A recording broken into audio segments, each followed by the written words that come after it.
day is the day where all hope has been walked away from. The fourth day is the day where you stop believing that a miracle is possible. The fourth day is the day where maybe you start to question whether or not God is with you.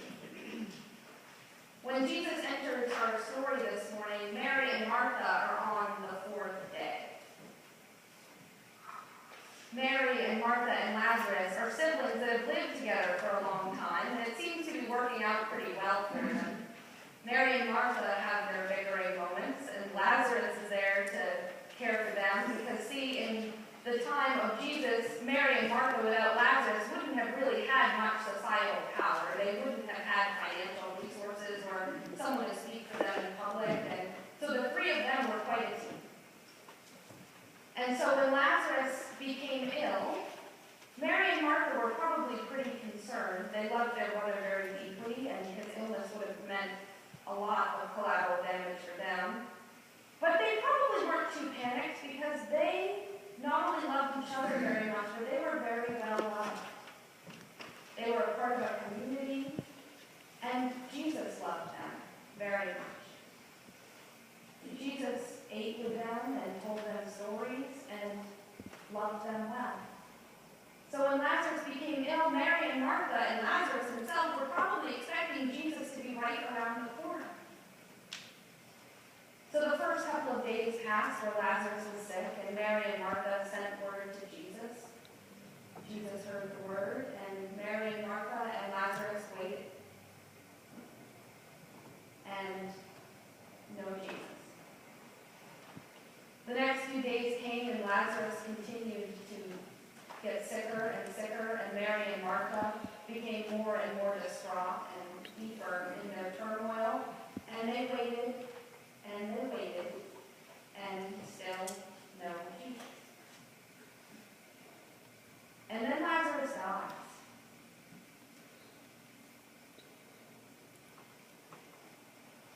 In the Jewish community, you bury the dead on the same day. So as soon as Lazarus had died, the work would have begun. The community would have gathered together. Someone would have stayed with Lazarus' body while they anointed him and prepared him and got him ready to enter the tomb. The community was probably waiting too. It was no secret that Mary and Martha and Lazarus were close to Jesus, and it was no secret at this point in Jesus' life that Jesus could heal, that Jesus performed miracles. Many in the community probably even believed that he was the Messiah. And so as they laid Lazarus in the tomb, you can imagine their confusion, their sadness. Where was Jesus now?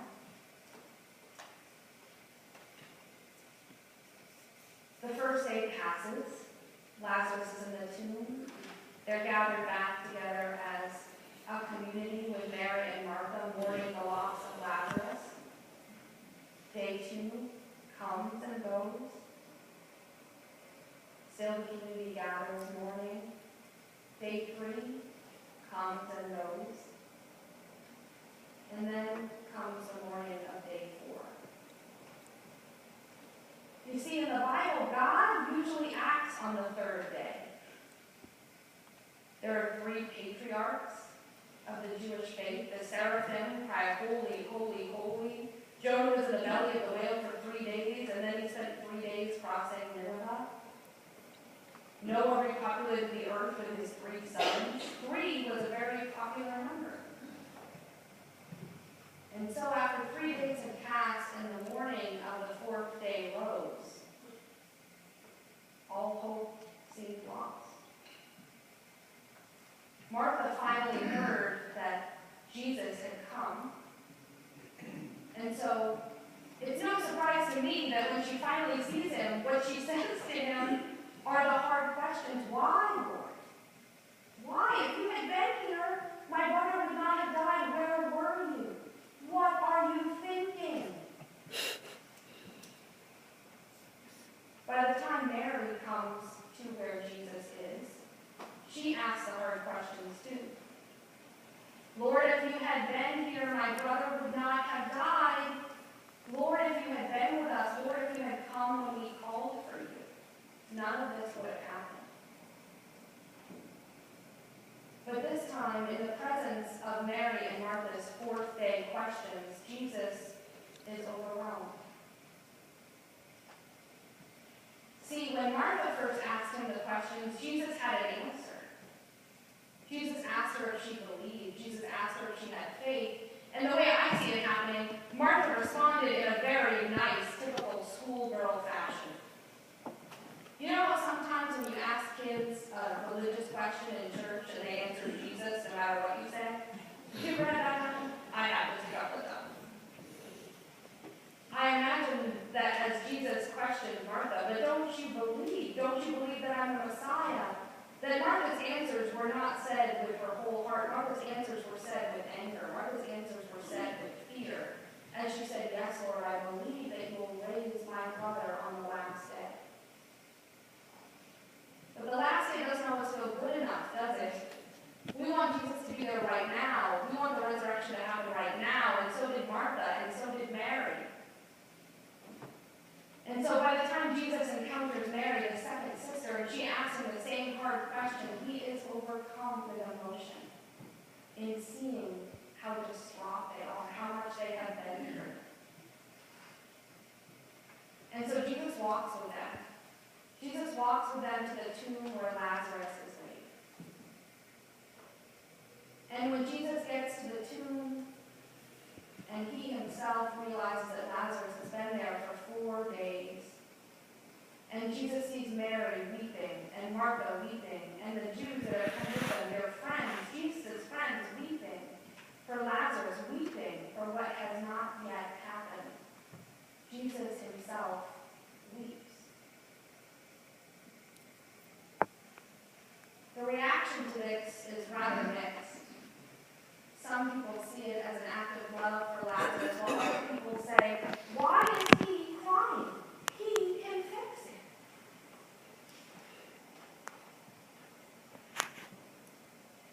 Jesus weeps. Jesus weeps knowing that in a few moments Lazarus will rise. Jesus weeps knowing that God is already there. Jesus weeps knowing that in just a few minutes, all of those tears will be turned to joy.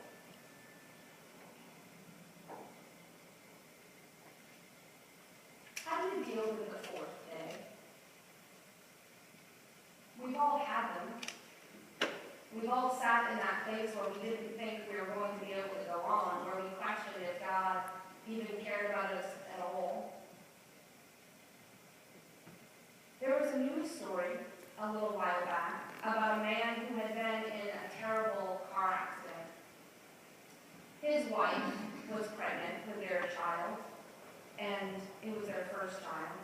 And they had been getting ready together, and their families were so excited it was going to be the first grandbaby. And then they got the call. The husband had been in a terrible car accident, and they didn't know that he was going to make it. So they rushed to the hospital to his bedside, and a few days passed, and the doctors told them that he probably would make it, but he was going to be a quadriplegic. He wasn't going to be able to move his arms or his legs or breathe on his own. And they asked the family what they wanted to do.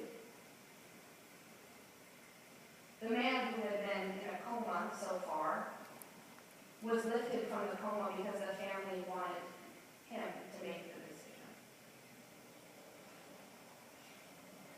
They lifted him from the sedation and they asked him, they said, you know, you're not going to be able to walk or hold your baby or breathe on your own again. Do you want to live or do you want to die? The man chose to end his life. And the world started to hear about it. And the world started to react. Everybody from their own experience. People who have fought for a long time for the right to die movement applauded this as self-determination. Many in the quadriplegic community said it was a travesty. That he had no idea how much he could do or what would happen after this fourth day moment. Maybe there are no right or wrong answers on the fourth day. Maybe that's part of what's so hard about it. Maybe when Jesus said to his disciples, "I'm glad I wasn't there with Lazarus so that you might believe," maybe he wasn't talking about the disciples believing in the resurrection of the dead. Maybe Jesus was talking about the truth of hope from the fourth day. The truth of God's presence in the fourth day. The truth of the miracle and the light that shines in the darkness, in the places that we thought we could never survive.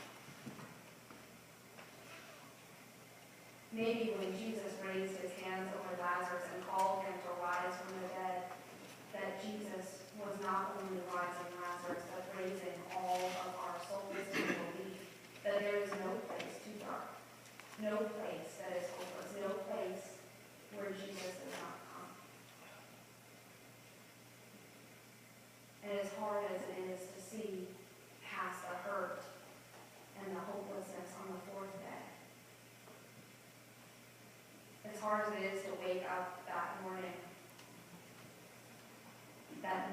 4 days after the diagnosis, that morning, 4 days after the divorce, that morning, 4 days after the baby dies, that morning, 4 days after you lose your spouse, or your father, or your mother. That Jesus and God are always present, that Jesus and God have the ability to take the cloths from your hands and from your eyes and from your legs and set you free in ways that you could never have imagined, even on the fourth